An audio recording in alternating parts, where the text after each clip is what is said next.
Por que o Naruto nunca aprendeu realmente a controlar o chakra da Kyuubi até o final da série?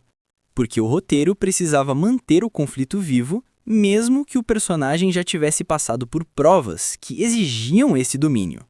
No budismo, a iluminação só vem quando se abandona ao apego, mas Naruto ficou preso ao papel do aprendiz por tempo demais, mesmo depois de se tornar mestre em empatia.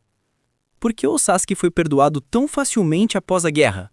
Porque o roteiro escolheu redenção em vez de consequência. Ele quase destruiu o mundo ninja, mas bastou um pedido de desculpas para recomeçar. No taoísmo, o equilíbrio exige reparação, não apenas arrependimento. E Sasuke foi perdoado pelo coração da história, não pela lógica dela. Por que o Kakashi virou Hokage mesmo sem chakra suficiente nem ambição para isso? Porque a narrativa precisava de alguém neutro, alguém que encerrasse o ciclo da guerra sem ameaçar o legado dos dois protagonistas. No estoicismo, a virtude está em aceitar o destino, e Kakashi aceitou, mas o roteiro o forçou a caber num papel que ele nunca desejou. Por que o Orochimaru, depois de tudo, foi deixado livre no fim de Naruto Shippuden? Porque a série perdoa o pecado quando ele é conveniente para o enredo. Um homem que experimentou em crianças e destruiu vidas ganhou o direito de pesquisar em paz. No budismo, a compaixão é essencial, mas o perdão sem transformação é ilusão, e o Orochimaru foi perdoado sem nunca pagar o preço. Por que o Ned teve que morrer de forma tão forçada? Porque a narrativa quis criar drama, mas sacrificou coerência. Um dos personagens mais promissores morreu para servir de combustível emocional. No Bushido, a morte tem que ter propósito. Mas a do Ned foi uma poesia sem alma, um sacrifício sem sentido. Por que o Gai sobreviveu depois de abrir o 8º portão? Porque a série não quis lidar com o peso de perder um herói. O portão da morte deixou de ser final, virando uma escolha narrativa conveniente. No estoicismo, aceitar a finitude é o ápice da coragem. E a decisão de mantê-lo vivo tirou parte do poder simbólico da luta. Por que o Kabuto teve uma redenção repentina? Porque o roteiro quis transformar o vilão em lição espiritual, mas sem preparar o terreno para isso. No budismo, a iluminação é gradual, não acontece em um capítulo. E o Kabuto, em um piscar de olhos, virou monge sem culpa. Porque o Shino foi completamente esquecido. Porque ele não tinha papel emocional no arco dos grandes símbolos. Mas isso contradiz o próprio conceito de Konoha, onde todos deveriam evoluir juntos. No confucionismo, cada membro da sociedade tem seu valor. E ignorar o Shino foi ignorar o equilíbrio da vila. Porque a Tsunade nunca superou o trauma do Dan? Porque o roteiro congelou a dor, como se o passado fosse um fantasma imutável. No budismo, o apego ao sofrimento é o que impede o despertar.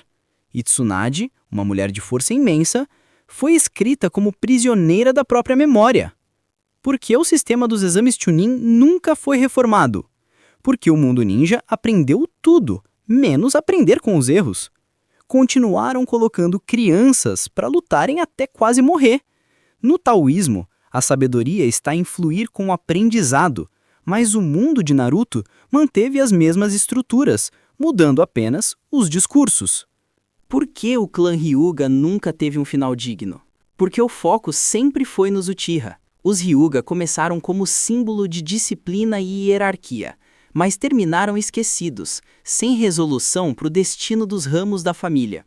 No confucionismo, a harmonia vem quando as divisões se curam, e a história deixou o clã preso ao mesmo ciclo que prometeu quebrar. Por que o Hidan foi simplesmente enterrado vivo e esquecido? Porque o roteiro preferiu o mistério à responsabilidade. Ele continua lá, imortal e esquecido, gritando embaixo da terra. No estoicismo, ignorar o problema não é resolvê-lo. E o Hidan é o lembrete de que até o caos pode ser esquecido quando não serve mais à história. Porque o Sai nunca teve um arco emocional completo. Porque ele foi criado para substituir o Sasuke, mas nunca teve permissão para ser mais do que uma sombra.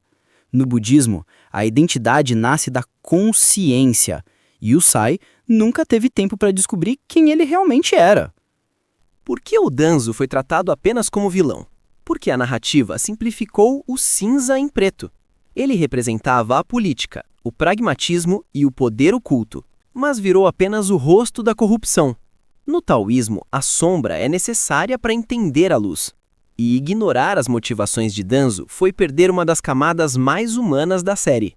Por que a Akatsuki virou apenas um grupo de vilões? Porque o roteiro esqueceu que cada um deles tinha um sonho distorcido, mas legítimo.